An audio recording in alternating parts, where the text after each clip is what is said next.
Hi guys. Let me turn down the air. Okay. So let's get started. We are on page 28 in the beginning of the book. We're going to turn this over to the Holy Spirit. I am here only to be truly helpful.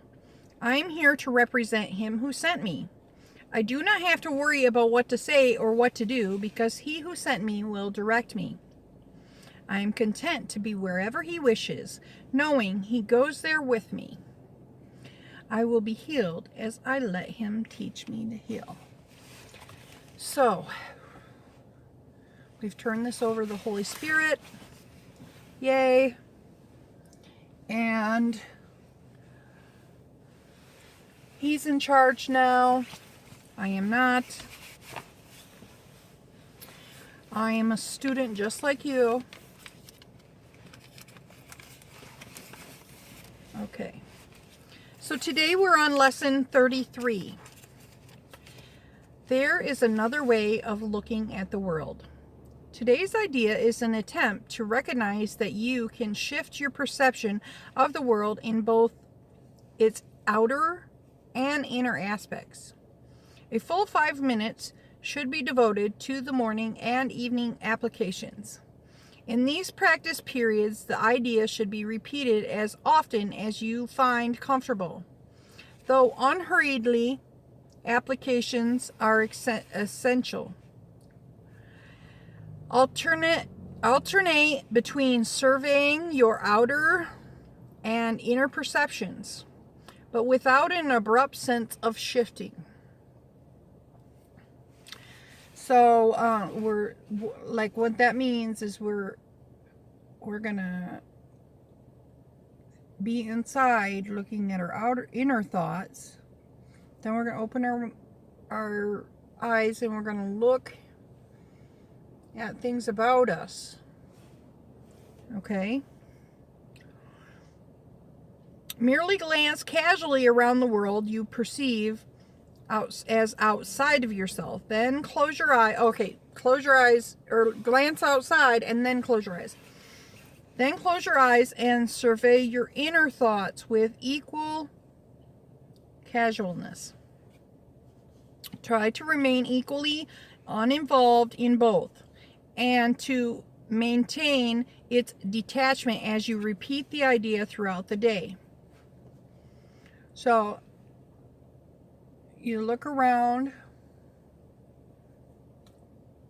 at things and then you close your eyes and view your thoughts. And then as you do so, you say, there is another way of looking at the world. There is another way of looking at the world. The shorter exercise period should be as frequent as possible. Specific applications of today's idea should also be made immediately when any situation arises which tempts you to become disturbed. For these applications, say, there is another way of looking at this. Remember to apply today's idea the instant you are aware of distress. So what this is trying to do is trying to get us to realize that when we are upset, because those are forgiveness lessons, it may be necessary to take a minute or so to sit quietly and repeat the idea to yourself several times. Closing your eyes will probably help in this form of application. So there is another way of looking at the world. There is another way of looking at the world. There is another way of looking at the world. There is another way of looking at the world. Like that. So, again, when we start this process, and I know I started out by saying, well, the world is not real, and that's quite startling, but this all is teaching us to realize within our own self, because even I still don't realize how really this is not real, because I get going on in my day and I take it seriously and I get distressed or upset, or I get worried or anxious, or I'm at work, like I do Instacart and stuff like that. I'm in the grocery store and I'm trying to get done quickly, and I'm involved in that moment, and it's trying to teach me to realize when I get a little bit of distress, that is when I need to realize that this world is not real. It's not real, and I don't need to take it so seriously. Now, there are other people, and I am getting better at doing this. I'm not saying I'm perfect at it, but I've been doing this over the years, realizing not taking this world as seriously. And then other people are taking it seriously, and sometimes it's difficult. I'm like, just relax, man. But some people, they choose to be upset. They want to be upset, and they don't know how not to be upset. And it's their choice.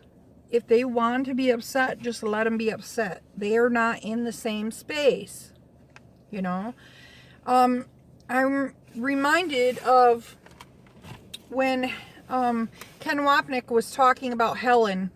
A lot of people wanted to help Helen to do the course lessons. And Ken Wapnick tried to teach Helen how to, one day she was upset about somebody. And something having to do with the course, and she was upset and going on. And Ken tried to show her by having her kneel down and envision her kneeling down next to this man and holding this man's hand. And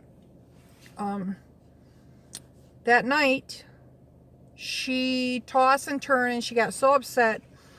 And then he said he came to visit her like they usually do, and instead of her opening the door and giving him a kiss on his cheek and saying hi, she said, "Don't you ever do that to me again." And that was when, even though he wanted to help her to, he thought he was doing a good thing, that is not what Helen wanted. Okay? Sometimes it is not people's time to do A Course in Miracles. So for me to try to shove A Course in Miracles down their throat, that is not helpful. It's not up to me to play God. It's God's, it's the Holy Spirit, God, Jesus, everybody, whatever you want to call it. That is their job. My only job is to worry about how I'm going to do my forgiveness lessons. I have to work on, am I distressed right now? Okay, maybe I'm distressed. Okay, I gotta turn this over to the Holy Spirit and try to see these people as sinless sons of God, and see myself as sinless sons of God. Okay? I have to accept the situation, no matter how bad it is, and move on from there.